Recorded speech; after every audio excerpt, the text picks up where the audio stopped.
Right. These independent studios are like, yeah, we can meet that. That's super reasonable. So SAG actors are able to go work for these studios, showing that what we're asking for is in fact so reasonable, much smaller studios are able to comply. Let's get a quick update on the writers' strike, and we'll start the update with, just a reminder that despite the fact that really the vast majority or the majority of this, this work, acting and writing for the media industry is done in New York and LA, it is done elsewhere, including in the South, particularly in Nashville and Atlanta. And both places have had rallies supporting themselves, of course, and reminding their communities that, hey, we're here and we're on strike too, and we're the people that make media in the South run. We're the people that, that do all this, not the bosses and executives and owners in New York and LA. And friend of the show, Eric of Tennessee on Twitter, went to the Nashville SAG-AFTRA rally and put together a little video interviewing some of the participants and getting some live footage of the rally. So let's take a look at that from Eric of Tennessee on Twitter.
Every month.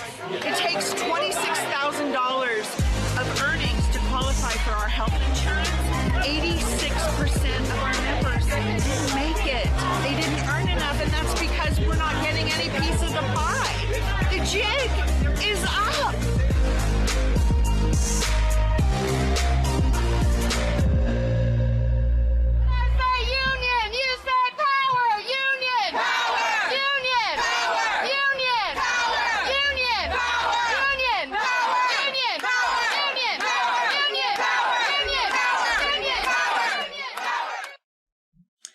Really cool stuff. Appreciate Eric of Tennessee doing stuff like that. Follow him on Twitter.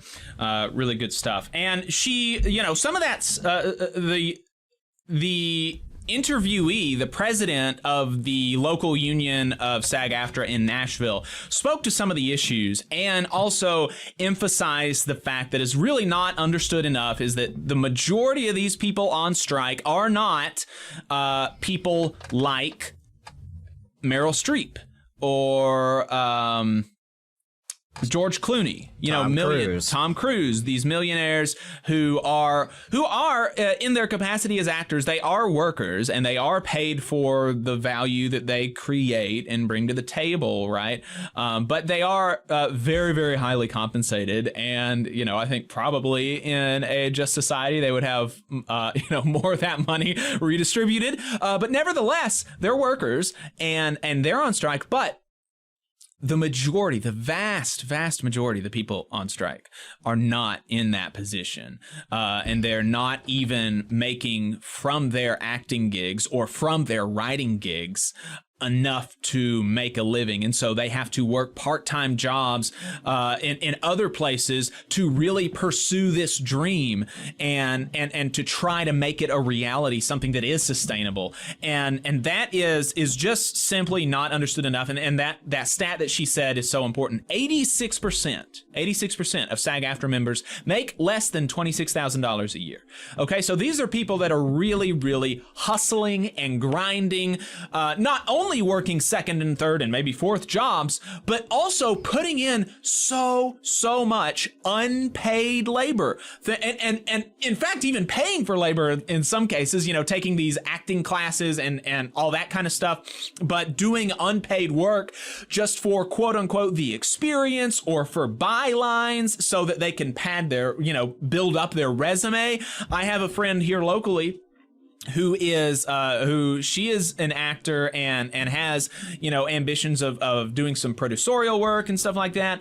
And she was an assistant producer, a co-producer on a short film that went to film festivals and stuff for no money. Like literally she did it for free. She had to travel out of town. She had to do all sorts of nonsense for free just so that she could have that on her resume so that maybe next time she can get paid $50 for the project or something. I mean, it's crazy how much work they put into this and how little of the money that they get from it. But also, it's really important to note that the artificial intelligence aspect of this is huge. They're wanting to be able to scan background actors and then use their likeness without consent, without compensation, forever, in perpetuity, into eternity. I mean, that's insane.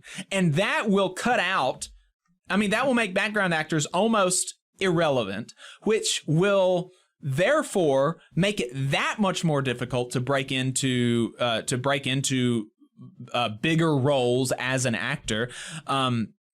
Because you have less opportunities to get in front of a director, and because that money from being a background actor can help sustain you as well. And if that's one less, way to get money, then that's one less way for normal people to break into this industry. And you're going to have, the industry will be even more than it is, more and more saturated with Nepo babies and stuff like that. And we see this in all sorts of places in our society, places like DC, where politicians have unpaid internships. Who can do unpaid internships? The children of Congress people, right? The children of their staff, the children of their donors, right? Not normal people, not working people. We can't afford to take a summer working in some cases more than 40 hours a week for no pay. And so, the same goes for the acting industry. It is the less money that people near the bottom or the lower mid tier get, the more difficult it is for normal folks to break into the industry. Hey, 5 seconds. Just wanted to say that this is only possible because of our donors. If you want to see more of this, then consider donating yourself at tvlr.fm/donate. And here's some more details. SAG released an overview of where things stand with the contract negotiations. So they have these two columns on this dozen pieces of paper. It's a dozen-page document, and in the one column it says the issue, and then SAG's proposal, and then as in the other column the company's counteroffer. And there are so many, you go down the list. SAG is asking for this, rejected. SAG is asking for this, rejected. SAG is asking for that, rejected. And one of those things is new media revenue sharing. Bringing new media into the revenue program that already exists for old media. Just straight up rejected. No counteroffer or anything, just rejected. Here's another thing, the raises that they are asking for, 11% in the first year, 4% in the second year, 4% in the third year, which will only barely and really not even keep up with inflation over the pandemic. But the media companies didn't want to do that. They offered 5, 4, and 3.5.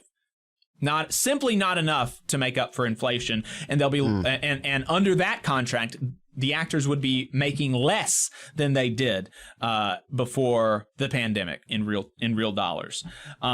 Another issue was per diem. Their per diem allowance has not increased since 2001. So SAG was their proposal was increase it for inflation. A lot has changed in 22, 23 years, and also to pay the money that you are obligated to pay us, because there has apparently been a lot of issues in the industry with even getting the meager per diem that's in the contract. There's been issues with just lack of payment and late payments.